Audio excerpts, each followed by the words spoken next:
Comment ça va YouTube? Alors aujourd'hui nous allons faire ce background qui change de couleur au fil du temps. Et ouais, vous allez me dire que c'est con ceci, mais il y aura certains qui s'intéressent et qui pourront changer le background de leur site web au fil du temps. Mais le but de cette vidéo n'est pas vraiment de faire ceci, parce que même moi je l'admets, c'est con. Mais ça, on va plutôt apprendre à déclarer des variables en CSS. Ouais, c'est possible de déclarer des variables en CSS et c'est même très utile de faire cela, d'avoir ce genre de pratique. Ça c'est du CSS un peu avancé, mais c'est très facile. Et aussi on va apprendre à faire des animations en CSS. Vous verrez que c'est pas très difficile de faire des animations en CSS, c'est juste une ligne de code. Et ouais, let's go. Ok, comme vous pouvez le voir, encore j'utilise Visual Studio Code, mais vous pouvez utiliser n'importe quel éditeur de texte. Ouais, je crois que ça devient déjà une réplique.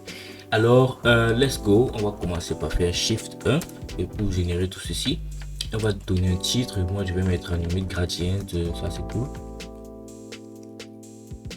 Puis on sauvegarde et dans notre body on peut mettre un texte qui n'a aucun sens, mais ici ça dépend de vous. Moi je mets Open with Live Server. Je sais que la plupart d'entre vous a déjà installé ceci. Open with Live Server. Et là j'ai un truc là, je mets ceci à gauche et ceci je mets à droite. C'est confondu de position. Puis bon, on va commencer le CSS. D'abord on va link ceci, on va faire un link de href, on va mettre notre style.css. Sauvegarde, ici on enlève ça, on n'a rien fait là. Et maintenant on peut commencer. D'abord on va déclarer la variable, et pour déclarer la variable c'est très simple, il n'y a rien de plus simple. On va mettre 2 points et là on va mettre root, c'est-à-dire la racine, c'est-à-dire tous les éléments ceci sont accessibles n'importe comment, puisque on a déclaré en root, on va déclarer notre variable en root, c'est-à-dire racine.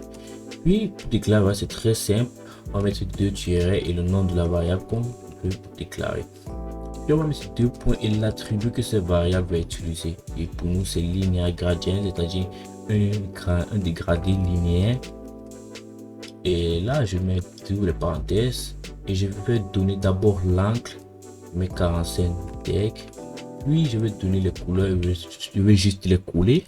Ce sont des couleurs qui marchent plutôt bien. Vous pouvez aussi les réutiliser ou bien vous pouvez utiliser les vôtres, mais il faut pas oublier de mettre le point virgule après la parenthèse, sinon ça marchera pas, parce que si j'enlève là on voit que les couleurs elles sont parties. Alors je les remets, puis là on est bien, notre variable est déclarée, on peut accéder à n'importe quel moment. Je vais ouvrir l'attribut body et là je vais commencer à coder vraiment le body. Pour commencer je vais donner le background de ceci, je vais mettre un background et je vais utiliser la couleur, c'est-à-dire je vais voir pour utiliser notre variable, je mets devant voir et je mets le nom, c'est gradient. Sauvegarde, ça marche pas. Bon, on va utiliser background image plutôt pour voir si ça marche. Background image, non, ça marche toujours pas. Ici on a gradient, ça c'est bien, et là on a style, mais j'ai oublié de mettre .css. C'est pour ça que ça marche pas. J'enlève ici et je vais enlever image pour voir ça marche. Et ça marche toujours, c'est cool ça. Bon, on voit déjà que là c'est pas très cool, ça se répète. Et vous allez me dire qu'on peut mettre ici background repeat, etc. Vous pouvez mettre background repeat, ici on met no repeat, ouais, ça s'arrête juste là. Ça c'est pas cool du tout. Alors il y a une solution très simple, je vais mettre un background size et je vais donner la taille, c'est-à-dire background, la size, là c'est la taille 400. Et là vous voyez que en fait la taille de mon navigateur va augmenter jusqu'à 400% de sa taille, jusqu'à 4% de sa taille est temps pour moi, c'est-à-dire que ça va augmenter de 4% de sa taille. Et là on voit quand au premier abord on a la couleur violette et la couleur orange est très loin derrière, très loin devant.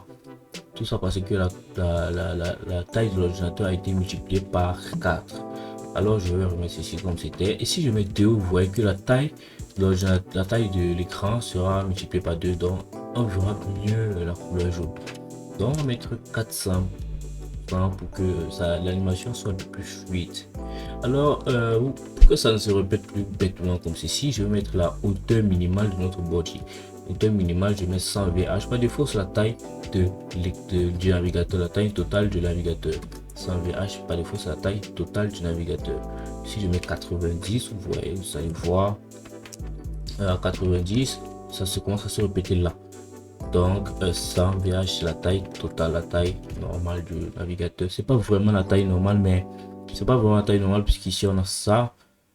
Mais on va remédier à ceci en mettant overflow, hidden, et ça va partir. On enlève tout ce qui est au-delà de 100 VH, on enlève cela, on ne veut pas voir cela. Puis je vais venir là pour faire l'animation et je mets keyframe. Le nom de l'animation ici sera BG Animation. Je dis background animation et je vais dire forme. On peut utiliser forme et on peut utiliser forme. Je vais utiliser de la position 0. La position 0. À la position 0, je vais changer le background position. Donc background position sera plutôt à gauche, c'est-à-dire qu'on veut renvoyer cela à gauche. Et à la position 100, c'est-à-dire à la fin, le background position, je vais la changer, je vais la mettre à droite, c'est-à-dire qu'elle revient en haut. Puis je vais utiliser cette animation. Pour utiliser, c'est très simple, utiliser l'attribut animation. Et si je mets le nom de mon animation, tout d'abord BG animation, je vais mettre le temps que ça va faire. Je mets là ici 3 secondes pour l'instant et je vais mettre infini pour que ça se répète infiniment à l'infini. Ok, là on voit, ça change, ça revient. Au lieu de revenir normalement comme dans cette animation ci, ça repasse, ça cale et ça revient. Ça c'est pas cool du tout. On peut changer, on veut remédier à cela et c'est simple. Il y a deux solutions. Soit vous venez là et vous mettez 50% pour ça s'arrête au milieu et ça recommence. Vous voyez, ça marche plutôt bien. Ça, oui. Et il y a aussi une autre solution si vous voulez que ça soit plus fluide. Ici, on va mettre alternate. Vous voyez là, ça marche aussi mieux. Et c'est plus fluide. On va dire cela. Vous voyez là, c'est plus fluide. Ok, maintenant on va changer.